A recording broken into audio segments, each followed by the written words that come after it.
অন্য যতগুলা শিশু থেকে শুরু করে শিক্ষার্থী থেকে শুরু করে মরে গেলেই বেদনা বুঝবে। আমার 6টা সন্তান যে ওখানে টিভির ভেতরে অনশনে আছে তাদেরটা কে বুঝবে? বুলেট আপনি দেখেছেন বাবা মায়ের আর্তনাদ, অভিশাপ আসমান কাঁপে। আপনাদের কাঁপে না? তার কাঁপে না? অভিশাপের ভয় হয় না? বুকগুলা চাঁদা হয়ে গেছে আমার সন্তানদের। রাবার বুলেট বলবেন, কি বলবেন? এগুলো অস্ত্রের মুখে দাঁড়িয়ে আছে। আমাদের পয়সায় কেনা বুলেটে আমাদের সন্তানদের আপনারা বুলেট ছুটছেন। আর কত আর কত? পুলিশ ভাইদেরকে বলি, ভেতরে তো আপনিও মানুষ, পুলিশ ভাই বলি না, ক্ষমা করবেন, মুখ থেকে বার হয়ে গেছে। তাদের ঘরেও সন্তান আছে, তাদের খোলসের ভিতরেও মানুষ। যারা এখনো ঘরে আছেন তারাও জানেন আর কতদিন ভয় পাবেন। ভয়েই থাকেন। একটা মারবেন 10টা আসবো, 10টা মারবেন লক্ষ আসবো। সারা দেশের মানুষ, মা বাপ সব একসাথে দাঁড়াবো। ওদের সন্তানকে মানুষ করার জন্য আমাদের কাছে, শিক্ষকদের কাছে পাঠিয়েছিল। কি জবাব দিব?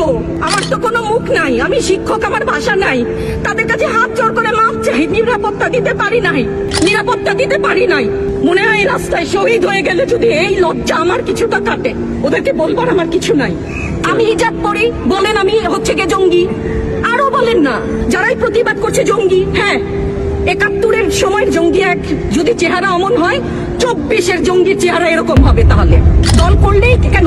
দল করার এটা স্বীকৃতি দিতে হবে না। দল করলে ক্ষতি কি?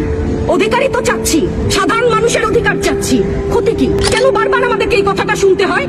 এই বিভাজনের সুযোগ তো তারা বারবার নিয়েছে, আবার কেন? পিছু হটবা না, ভয় পাবা না।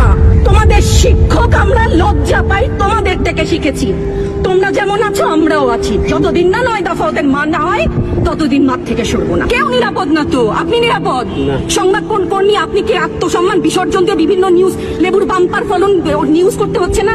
আপনারও লজ্জা লাগছে না?